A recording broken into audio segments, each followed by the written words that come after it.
Salut à tous, alors c'est Frédéric Delavier. Ce soir, je voulais vous faire une petite vidéo, seconde vidéo de la soirée. Petite vidéo pour approfondir une vidéo précédente que j'avais faite sur le luxe. Alors il y a beaucoup de choses à dire sur le luxe, sur l'industrie du luxe, sur la façon dont le luxe est apparu chez l'homme, hein. C'est ce goût du luxe, c'est-à-dire ce goût des choses chères, qui peuvent être parfois inutiles aussi, hein, puisque le luxe, c'est souvent quelque chose de, on va dire, de non obligatoire pour la survie, hein. Mais, en fin de compte, si ça s'est conservé, c'est que ça a une valeur pour l'humanité, en tout cas pour les relations humaines. Donc, ce n'est pas le sujet de cette vidéo. Le sujet de la vidéo sera, en fin de compte, sur la perception du luxe en fonction des peuples. Et vous allez voir que j'ai fait bien sûr une vidéo un peu caricaturale, hein, puisque je prends quelques peuples, je ne prends pas tous, il y a beaucoup de façons de concevoir le fait d'arborer des choses de luxe, hein. Et vous allez voir, vous allez comprendre que ça change vraiment d'un peuple à l'autre. Alors pour cela, je vais vous lire un petit texte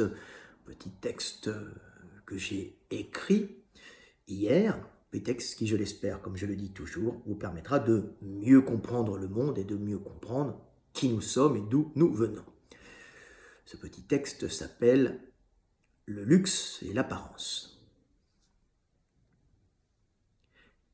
Consommer des produits de luxe et se distinguer par le luxe, c'est-à-dire dépenser pour paraître ou paraître en dépensant, revêtent en fonction des peuples une signification profonde bien différente.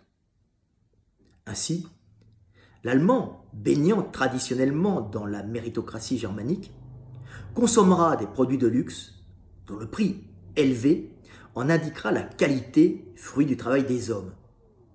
Qualité qu'il exhibera comme un miroir de ses propres qualités, lui garantissant sa richesse par son utilité pour sa communauté.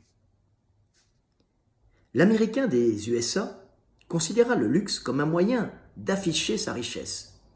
Richesse qu'il arborera souvent d'une façon exubérante, non pas pour écraser et humilier les plus pauvres que lui, mais pour montrer avec fierté sa réussite censée indiquer son utilité pour le groupe, devenant par là un exemple pour ceux qui veulent monter, tout en attirant des associés pour continuer à s'enrichir.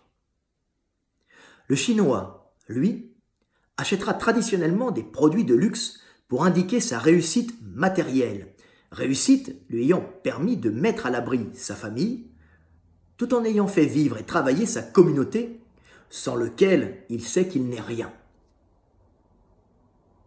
Quant aux pauvres Français, dépourvus d'esprit méritocratique, et pour qui le travail est souvent synonyme de soumission, le luxe aura pour lui comme principale fonction d'indiquer son appartenance à la caste supérieure des maîtres ou de le faire croire.